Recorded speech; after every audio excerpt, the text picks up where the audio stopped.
NFN के एक और वीडियो ट्यूटोरियल में खुशामदीद। बाज़ औक़ात जब हम प्रोग्रामिंग कर रहे हैं और तो हम इस तरह की क्लास बनाते हैं जिनका आम ज़िंदगी में कोई वजूद नहीं है। जैसे मैं इस मिसाल के तौर पर आपको बताता हूँ कि आपको हर जगह स्टूडेंट मिलेगा और अगर आप किसी से पूछेंगे कि आपका प्रोफेशन क्या है, तो वो या तो कहेगा मैं स्टूडेंट हूँ या कहेगा मैं डेवलपर हूँ।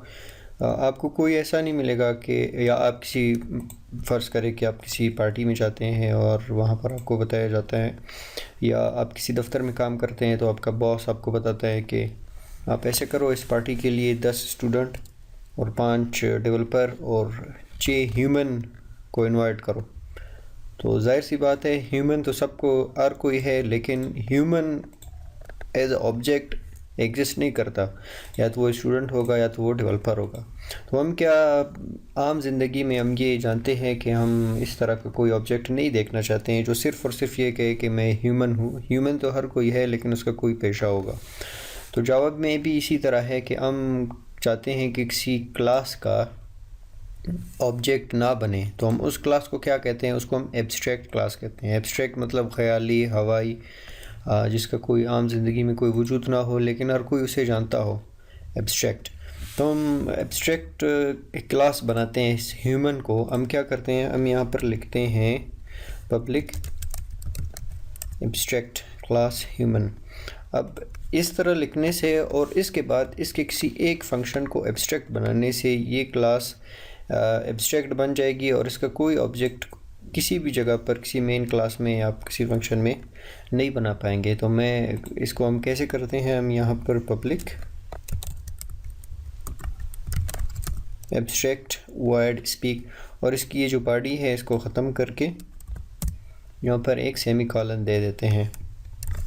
तो इस तरह करने से ये एक एब्स्ट्रैक्ट क्लास बन जाती है और इसका कोई भी ऑब्जेक्ट नहीं बन पाता।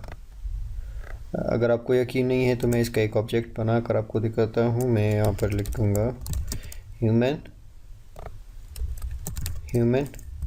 h small equal to new human, और मैं इसमें एक वेरिएबल पास करूँगा, इसका नेम पास करूँगा। सॉरी, मैं यहाँ पर लिखूँगा नौरोज़। अब इसमें एक एरर आप देख रहे हैं, human is abstract can not be instantiated. तो नौरोज़ भाई, आप ह्यूमन तो है लेकिन आप है क्या, आपको ये डिफ़ाइन करना पड़ेगा। तो इस तरह हम क्लासेस इसकी नहीं बना सकते, लेकिन आप डेवलपर क्लास की आप बना सकते हैं। यहाँ पर लिखो इसको developer is equal to new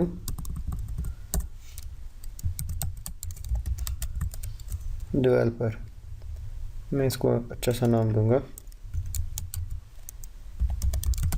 तो नौरोज़ भाई, आप परेशान ना हो, आप एक डेवलपर है, आप ह्यूमन तो है, लेकिन ये जो हमारी क्लास है ये आपको अलाउ नहीं करेगी कि आप एक ह्यूमन का ऑब्जेक्ट बने, आप डेवलपर का ऑब्जेक्ट बन सकते हैं। तो इस तरह हम किसी भी क्लास को जिसका आप चाहते हैं कि वेरिएबल ना बने, जैसे कि हम सिंपल सी मिसाल है कि आप सिर्फ एक बर्ड क्लास का कोई ऑब्जेक्ट नहीं बनाना चाहते हैं, या एक आप सिर्फ एनिमल क्लास का ऑब्जेक्ट नहीं बनाना चाहते, व्हीकल क्लास का ऑब्जेक्ट नहीं बनाना चाहते। हाँ, उससे एक्सटेंडेड क्लासेस जैसे स्टूडेंट है, डेवलपर है, पायलट है, डॉक्टर है, उनका बनाना चाहते हैं। तो आप क्या करेंगे, पब्लिक के बाद एब्स्ट्रैक्ट का वर्ड लिखेंगे, कीवर्ड, और किसी एक फंक्शन को उस क्लास में एब्स्ट्रैक्ट बनाएंगे। इस तरह उसकी कोई वर्ड ही नहीं देंगे, बस उसको सिर्फ आप पब्लिक एब्स्ट्रैक्ट वर्ड स्पीक इस तरह आप लिखेंगे। तो आपको किसी भी जगह अगर आप गलती से उसका ऑब्जेक्ट बनाना भी चाहे तो वो आपको एरर देगा कि आप इस एब्स्ट्रैक्ट क्लास का कोई भी वेरिएबल या ऑब्जेक्ट नहीं बना सकते। तो उम्मीद है आप लोगों को समझ में आ चुकी होगी। मेरी आपसे मुलाकात होगी किसी और वीडियो में। शुक्रिया।